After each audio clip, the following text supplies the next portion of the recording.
मिस्र देशात इस्रायल लोकांना गुलाम ठेवलं होतं। त्यामुळे फारो राजाने हे आव्हान दिले की सर्व इस्रायल लोकांना मारून टाकावे, कारण त्यांची संख्या वाढत होती। त्यामुळे हे मोशेच्या आईला कळाले। मग मोशेच्या आईनं तिच्या बाळाला पेटऱ्यात टाकून नदीमध्ये सोडून दिले आणि मग तिथे फारोची कन्या स्नान घेत होती, म्हणून ते बाळ तिने बघितले आणि मग तिने म्हटले, हे बाळ कुणाचे?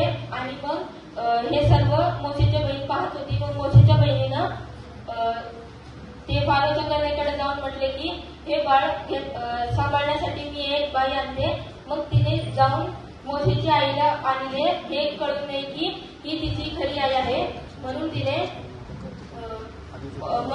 मग फारोच्या कन्येने हे बाळ तिने मोठं होईपर्यंत सांभाळलं आणि मग मोशे मोठा होऊन फारोच्या राज्यातनं निघून गेला आणि असे मिस्र देशामधून मोशेचा जन्म झाला। थँक्यू।